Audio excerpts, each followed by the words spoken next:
Our Amazing Brain by Barbara. Hello, teachers and learners. We all want to be better teachers or planners and better learners or workers. In the next few moments, I will talk about learner-centered teaching. I will begin with the research in neuroscience about the brain and learning. Then I will talk about cognitive psychology, the mind and attitudes, which greatly affect learning. Since education covers so many areas, I have chosen to talk about two important subjects, patterns and exercise. Thus, we will look very briefly at the brain, the mind, and education. Introduction. Learner-centered teaching has a firm basis in research, which gives teachers and learners the reasons for good practices. Education has relied heavily on behavioral psychology, the carrot and the stick. Doyle 2011 shows how a shift in research is occurring to neuroscience and cognitive psychology. Brain scans that light up and show growth. This shift has resulted in an explosion of information about learning. At the same time, learner-centered teaching has found resounding justification for its practices in education. The pendulum has swung from the expertise of the teacher to the expertise of the learner. The computer has made knowledge freely available to all and has replaced the teacher as the sole dispenser of information. So our thinking in education reflects this new reality. Oftentimes, learners will have acquired digital skills and information worthy of sharing in the classroom. Learning is a collective endeavor and allows expression beyond the simple acquisition of knowledge. Open communication is the basis for learning and the philosophy of education and life. Researchers say, neuroscience looks at the brain for explanations of how students learn. Clearly, learning results from doing work. Bibb 2010 of the University of Texas, cited by Doyle 2011, reported on the advances made in neuroscience about the production of neurons and synapses. Increases in cognitive efficiency and flexibility go along with increases in the number of synapses, Mohs 2010. In other words, we get smarter by adding new brain connection, Zadina 2010, from our experiences. Learning a new language or a new subject expands our brain's networks by paying attention, Begley 2011. Less attention is given to subjects already mastered. Our mind works best when we are daydreaming and our minds are blanked out. Smallwood and Schooler 2006. On the other hand, multitasking or switching tasks quickly can create mental fatigue, Berman and Kaplan 2010, and affect our ability to pay attention, Ford, Knowlton, and Poldrack 2006. These demands on our brain can make us irritable and upset as well, Berman and Kaplan 2010. Tests show that we work better after exercise, meditation, and some computer games. Aerobic exercise increases awareness through our senses. Medina 2008. Meditation increases brain processing, Ja 2011, and lowers stress, Knight et al. 2009. And computer gaming increases our skill to switch tasks, Stern 2009. A working brain. At school, students get the impression that smart people don't work. Laziness covers the inability to do work. Good teachers are facilitators and instruction designers who provide the jobs or assignments for the workers or the learners and provide feedback in learner-centered teaching. Doyle 2011 gives several strategies to get students to work and to learn according to Bjork's meaning for learning. Learning happens when the student can use the information a long while after a time of not using the information, Bjork 1994. Research shows that long-term memory improves through cumulative testing, Cole 2000, McDaniel and Fisher 1991, Pashler, Cepeda, Wickstead, and Rohr 2005. By forcing students to relearn the material for a cumulative test and to repeatedly go over the same 2 or 3 ideas, the teacher enhances student learning to recall information, Roediger and Karpik 2006. One way for reviewing is to have the students themselves create a wiki site where they post the material for the course. Another way is for the students to rewrite their papers with all corrections included. Also, a chance to take the test again to improve their final grades can improve learning. Chan, McDermott, and Roediger, 2007. Still, practice quizzes can clearly define the material to be remembered. Then, too, mapping the concepts in some kind of order requires students to do the work. Medina, 2008. Perhaps the teacher uses scaffolding to provide students with information that is later removed as the students see progress. Smugarinsky, 2007. There are various instructional models, among some of which include letting learners start working on their own. The teachers may be sitting in the classroom, yet before class they were busy, planning and giving feedback. These are the two functions of a facilitator, planning and giving feedback. A picture of learning.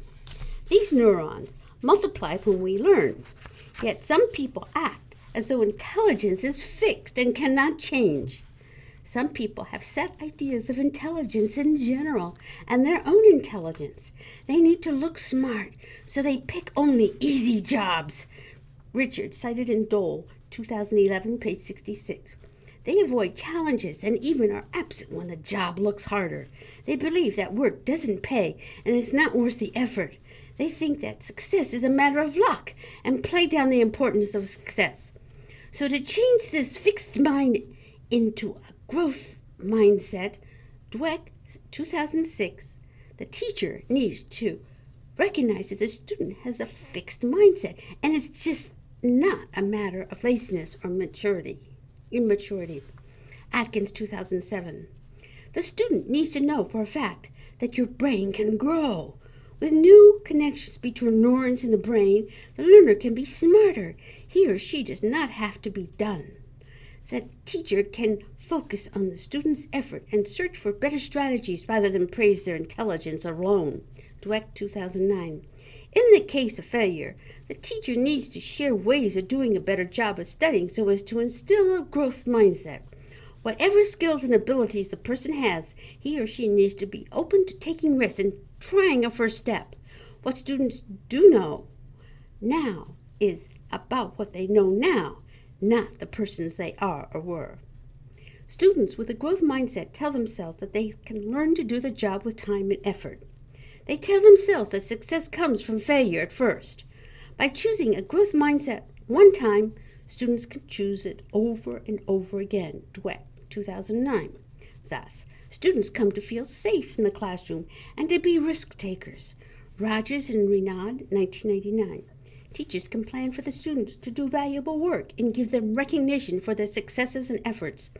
It is important to have a sense of community and togetherness in the classroom. The teacher tries to be a better teacher through continued learning about planning learning activities and ways to give feedback. Neurons at work. The brain seeks patterns and learns from identifying patterns. This neuron is learning and remembering. Looking for patterns in course material is an important skill for lifelong learners. For young English language learners, ELLs, sentence patterns are the basic unit of meaning in English.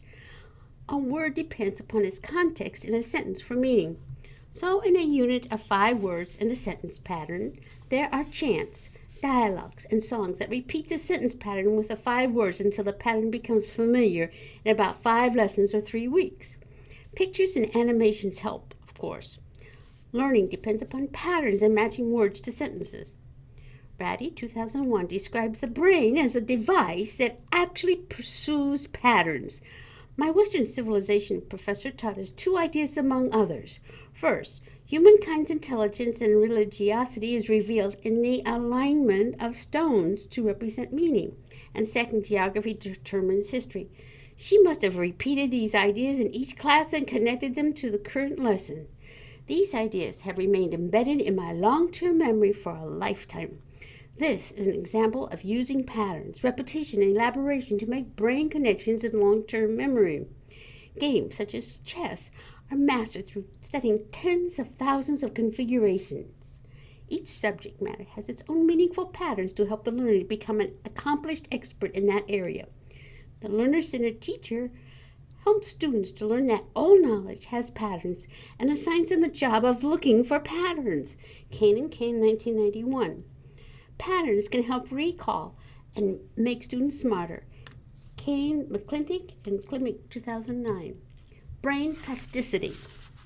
Brain networks build circuits of knowledge and memory that constantly reorganize themselves with youth. Brain plasticity. A new experience causes the brain to slightly rewire itself. Neuron connections change all the time, and synapses get stronger when cells send repeated signals. These brain networks have flexibility unless there is stress. In order to improve memory, the environment must feel safe and have reduced stress. The neurotransmitter that enhances learning and memory is acetylcholine and is being researched. Teachers need to teach for long-term recall and follow a few suggestions for student work. Have students study or review every 3 to 4 days. Retest the most important elements several times. Students can reflect and elaborate to increase the number of connections in their memory paths. Using their own words and writing summaries produces long-term recall. Images help us, as do focusing, organizing the information, teaching another person, and changing your study routine to maintain the element of novelty. The teacher needs to draw special attention to the material in the middle of the class to maintain focus of the class. Exercise. Exercise is important for learning because the brain releases neurochemicals that fertilize brain neuron growth. Due to advanced technologies, neuroscience has been able to discover the facts and to eliminate misgivings about learning. This information about exercise in the brain is causing a revolution in our scientific investigations. More people are considering the possibilities of letting students move around in class, sit on exercise balls for seats, ride mini bicycles under computer tables, take more breaks, move and breathe to get oxygen to our brains. Conclusion. Very readily we see that this subject of brain, mind, and education is best left to a master's program for discussion. Universities across the country are either inaugurating or considering the possibility of beginning such a program. This short talk has only briefly mentioned some of the matters that have motivated interest in learner-centered teaching. Without a doubt, we will all follow the research to learn more and to apply what we learn as teachers and as learners. Neuroscience research has implications for all nationalities and for all ages without boundaries. The images of the brains and the neurons in this clip could belong to anyone. We all are lifelong learners. Learner-centered teaching requires planning and giving feedback to channel learning and jobs in new directions.